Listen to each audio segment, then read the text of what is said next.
Hello दोस्तों, आप सभी का स्वागत है इसके एजुकेशन में। मैं स्मित भारद्वाज। आज हम बात करेंगे जो आपके एग्जाम में हमेशा प्रश्न यहाँ से बनते ही बनते हैं। तो वो है हमारा प्रश्न पहला कि भारत में ब्रिटिश सत्ता का वास्तविक संस्थापक या भारत का प्रथम वैधानिक गवर्नर। अगर ये आता है कि भारत का प्रथम गवर्नर कौन है तो विलियम एक हैजिज करके नाम आते हैं। लेकिन अगर विलियम हैजिज अगर आपको नहीं दिया रहेगा तो आप रॉबर्ट क्लाइव लगाएंगे।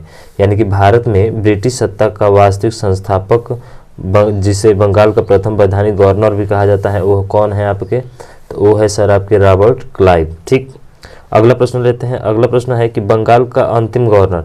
अब देखिए जैसे ही पूछता है कि बंगाल का अंतिम गवर्नर कौन है तो आप याद रखिएगा वारेन हेस्टिंग। और इसी वारेन हेस्टिंग के बारे में एक और प्रश्न है हमारा कि अगर देखिए संपूर्ण बंगाल का प्रथम गवर्नर जनरल पूछे, देखिए इसमें लगा है गवर्नर और इसमें आप देख रहे हैं गवर्नर जनरल, तो गवर्नर और गवर्नर जनरल वारेन हेस्टिंग्स को ही माना जाता है, जिसमें बंगाल का अंतिम गवर्नर जनरल और संपूर्ण बंगाल का प्रथम गवर्नर जनरल इसे ही कहा जाता है वारेन हेस्टिंग्स को। तो ये एक प्रश्न हमारा जरूर बनता है एग्जाम में, जरा इसको आप विशेष तौर से ध्यान रखिएगा। ठीक, आगे बात करते हैं। तो संपूर्ण भारत का प्रथम गवर्नर जनरल अगर पूछे, अब बंगाल की बात हो रही थी यहाँ पे, जिसमें अंतिम गवर्नर वारेन हेस्टिंग और संपूर्ण बंगाल का प्रथम गवर्नर वारेन हेस्टिंग ही था। ठीक है, लेकिन अगर वैधानिक गवर्नर पूछा या वास्तविक गवर्नर पूछे तो हमारा सिर्फ क्या होगा, रॉबर्ट क्लाइव, वो पहला था। ठीक है, लेकिन बंगाल का अंतिम गवर्नर पूछे तो वारेन हेस्टिंग, संपूर्ण बंगाल का प्रथम गवर्नर पूछे तब भी क्या होगा, वारेन हेस्टिंग।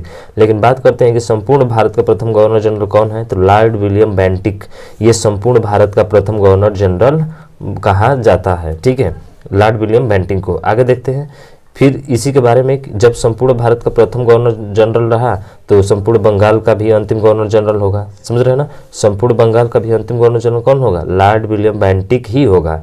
याद रखिएगा, संपूर्ण भारत का प्रथम गवर्नर जनरल जो होगा वही संपूर्ण बंगाल का अंतिम गवर्नर जनरल ही था, क्योंकि आपको पता है कि गवर्नर से क्या आ गया, गवर्नर जनरल आ गया।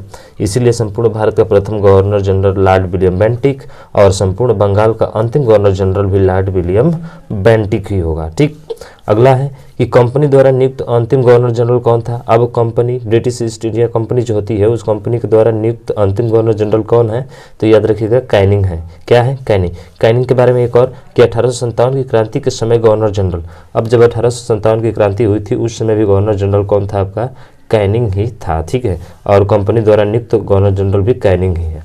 फिर आगे बात करते हैं कि दयालु गवर्नर। अब देखिए तीन चीज़ें हैं कैनिंग के बारे में। पहला कि अंतिम गवर्नर जनरल कंपनी द्वारा नियुक्त कौन है, तो कैनिंग है। 1857 की क्रांति के समय गवर्नर जनरल कौन था, तो कैनिंग ही था। ये मोस्ट इंपॉर्टेंट है, ये ज़्यादा पूछा जाता है।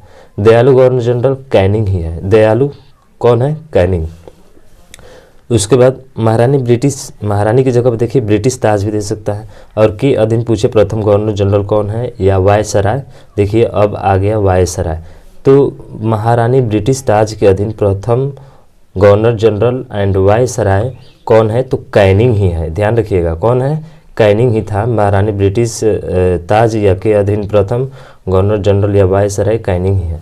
फिर भारत में अंग्रेज अंतिम गवर्नर जनरल एंड वायसराय कौन था, तो भारत में जो अंग्रेज अंतिम गवर्नर जनरल और वायसराय जो था वो लॉर्ड माउंटबेटन था।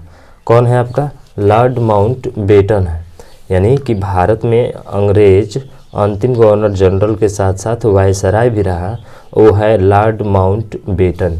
फिर अगले प्रश्न की बात करते हैं। ये भी देखिए स्वतंत्र भारत में प्रथम अंग्रेज वायसराय भी था, वो भी लॉर्ड माउंटबेटन भी था। अब इसमें नया चीज़ जुड़ा है वायसराय, तो याद रखिएगा जो भारत में अंग्रेज अंतिम गवर्नर जनरल था वही स्वतंत्र भारत में भी प्रथम वायसराय भी था, और उसका नाम क्या था, लॉर्ड माउंटबेटन। जिसके साथ ही ये जुड़ रहा है, समझ रहे हैं ना, जिसके साथ जुड़ रहा है तो याद रखिएगा उसके साथ ही वो पहला होगा। तो इसमें स्वतंत्र भारत में प्रथम अंग्रेज वायसराय भी कौन था, तो लॉर्ड माउंटबेटन ही था। उसके बाद अगला प्रश्न है हमारा, अगला प्रश्न क्या है कि स्वतंत्र भारत में प्रथम अंग्रेज वायसराय भी कौन है, लॉर्ड माउंटबेटन। भारत में अंतिम गवर्नर जनरल एंड वायसराय भारतीय, आप जानते हैं सी राजगोपालाचारी। ठीक है, कौन है, सी राजगोपालाचारी। तो आपसे दो प्रश्न पूछ सकता है कि भारत में अंतिम गवर्नर जनरल एंड वायसराय भारतीय कौन था, तो सी राजगोपालाचारी। लेकिन स्वतंत्र भारत में भी पूछे कि प्रथम वायसराय कौन था, तो आपका जवाब होगा क्या, सी राजगोपालाचारी। ठीक है, तो इतना जो प्रश्न है ये आपके एग्जाम में निश्चित ही बनते हैं, तो आप इन सभी प्रश्नों को एक बार फिर से देख लीजिए और इसको ज़रा ध्यान रखिएगा। आपका यहाँ से ज़रूर 1 नंबर का प्रश्न बन सकता है और बनेगा भी और पूछा भी जाता है। ठीक है, जिसमें इंपॉर्टेंट आपका सी राजगोपालाचारी है, कैनिंग है, वारेन हेस्टिंग है, रॉबर्ट क्लाइव है। ठीक है, विलियम बेंटिंग है। ऐसे तो सब इंपॉर्टेंट है, लेकिन आपको जो बताए हैं वो खास तौर से वो आपको याद होना चाहिए। तो आज के लिए बस इतना ही। जय हिंद, जय भारत।